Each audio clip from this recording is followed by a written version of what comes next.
Salut tout le monde, j'espère que vous allez bien. Si on se retrouve ensemble aujourd'hui, c'est parce que j'ai envie de vous parler en fait de petits exercices qui peuvent soulager les symptômes que vous pouvez avoir lorsque vous avez un syndrome du canal carpien. Vous savez, le syndrome du canal carpien, c'est quand on ressent des douleurs super embêtantes la nuit, qu'on ne sait plus comment dormir, dans quelle position se mettre pour ne pas avoir ces fourmillements qu'on peut ressentir dans les 3 premiers doigts de la main et qui nous gâche un petit peu nos nuits et parfois notre vie parce que ça s'invite aussi dans la journée, parfois les symptômes. Et donc du coup, les exercices que je vais vous montrer vont être essentiellement axés aujourd'hui sur des exercices de massage ou sur des travaux sur le nerf médian. Je vous rappelle aussi que le syndrome du canal carpien, c'est une compression justement de ce fameux nerf médian dans le canal. Parce que c'est un canal qui est inextensible, donc quand il y a quand il y a une trop grosse pression dedans, en fait, il y a un conflit contenu-contenant, et c'est là que le nerf peut être comprimé et que vous ressentez les symptômes tout simplement. Pour ceux qui ne me connaissent pas, je me présente rapidement en 10 secondes. Je m'appelle Cédric, je dirige Corporels et nous sommes spécialistes en fait dans la gestion des douleurs et du stress en entreprise, notamment pour les grands groupes. Et c'est grâce à ça, par ce biais-là, en fait, que régulièrement je donne des conseils, des astuces ou des exercices pour limiter en fait ces douleurs que vous pouvez ressentir au bureau, en télétravail, dans la vie de tous les jours, etc. Parce qu'il faut vraiment faire en sorte d'agir sur ces douleurs-là et pas les laisser traîner parce qu'après, effectivement, ça peut avoir des conséquences sur notre quotidien ou sur notre entourage. Donc le premier exercice, le premier type d'exercice que je vais vous demander de faire, c'est des exercices de massage. Comme tout exercice de massage, en fait, vous pouvez mettre un petit peu d'huile pour le confort, parce que si vous ne mettez pas d'huile, en fait, à force de frotter sur la peau, ça peut être un petit peu irritant et pas très agréable. Mais n'en mettez pas trop quand même, parce que là, par contre, vous allez trop glisser. Et si vous glissez trop, en fait, vous ne pourrez pas être efficace sur la technique. Parce que la technique de massage que je vais vous proposer va agir sur le ligament qui ferme, en fait, le tunnel carpien, qui forme le toit du canal carpien. Et donc, du coup, c'est un ligament qui est relativement épais. Donc, il faut quand même être assez puissant pour être efficace. Donc du coup, ce que vous pouvez faire, c'est poser en fait votre coude sur une table tranquillement, avoir le bras et l'avant-bras et le poignet le plus relâché possible, et vous allez empaumer en fait avec votre pouce et votre index votre poignet. Et en fait, vous allez faire en fait des mouvements de rapprochement de votre pouce et de votre poignet tranquillement, comme ceci.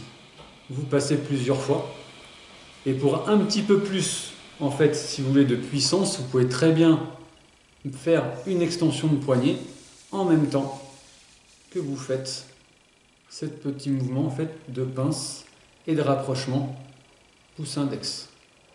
Voilà. Donc ça, c'est relativement agréable. La petite huile essentielle que vous pouvez utiliser éventuellement, c'est l'huile de Golteri, parce que c'est une huile qui est un petit peu anti-inflammatoire et complètement naturelle. Et vous restez comme ça quelques temps jusqu'à ce que vous sentiez que ça vous fasse du bien. Ensuite, vous pouvez être un petit peu différemment placé, c'est-à-dire qu'on va utiliser le pouce.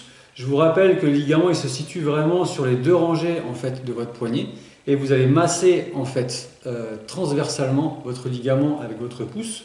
Donc vous allez pousser comme ça, soit en fait, de votre pouce vers votre petit doigt ou soit de votre petit doigt vers votre pouce. Ça, c'est vraiment en fait comme vous le sentez. Voilà, comme ceci. Et pareil, vous pouvez même rajouter des petits mouvements de poignet si ça vous chante. Voilà, comme ceci.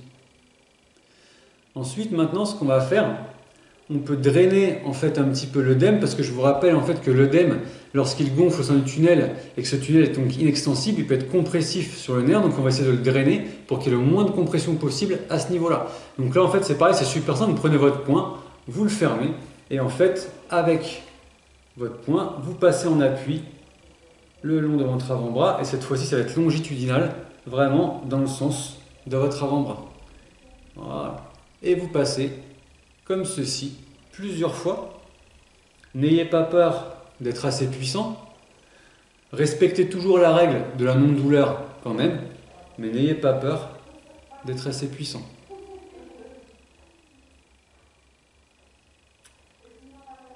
Voilà. Donc voilà pour les techniques de massage que je peux vous proposer.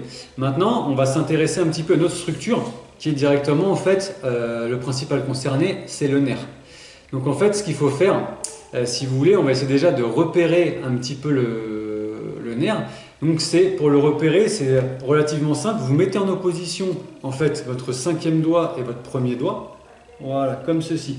Et vous voyez, il y a un gros tendon qui va apparaître et qui va ressortir. Donc nous, on va se mettre vraiment si vous voulez, à l'intérieur de ce tendon. Et là, on est à peu près en regard du nerf médian. Et une fois que vous avez fait ça, en fait, si vous voulez, vous restez dans cette position-là, vous maintenez avec votre pouce pour, en fait, si vous voulez, entre guillemets, maintenir le nerf dans cette position-là. Et ensuite, on va éloigner ces points d'insertion pour le mettre un petit peu en tension. Et avec votre pouce, vous baissez et vous faites ces mouvements-là tranquillement. Ça peut reproduire un petit peu, si vous voulez, les symptômes que vous ressentez, les petits fourmillements dans les doigts. Si ça le fait trop fort ou que c'est vraiment très désagréable, soit vous relâchez un petit peu la pression, vous le faites un petit peu moins fort, ou soit en fait vous stoppez l'exercice. Il ne faut pas que ça vous fasse trop mal. Ça c'est hyper important, quoi. Voilà. Après, il y a une petite variante qui existe, c'est que vous pouvez garder en fait le pouce vraiment immobile pour maintenir le nerf à ce niveau-là. Et en fait, vous faites des mouvements d'extension de poignet, toujours pour le mettre en tension en fait.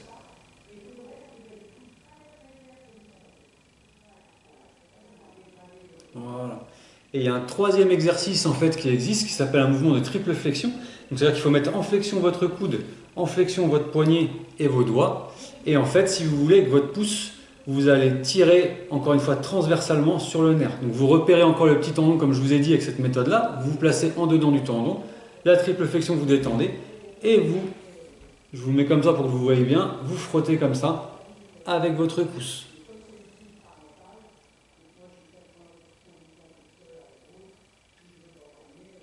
Voilà. Comme ceci. Et vous pouvez même relâcher un petit peu la pression si ça vous fait trop mal, en fléchissant un petit peu le poignet, ou au contraire mettre un peu plus de tension en le mettant en position neutre ou en extension si vous voulez travailler un petit peu plus puissamment. Voilà. Donc on a fait le tour un petit peu sur l'exercice de massage ou sur le travail du nerf qu'on peut effectuer. Je peux quand même vous donner, si vous voulez, un dernier exercice sur le nerf qui va être un petit peu plus puissant, qui va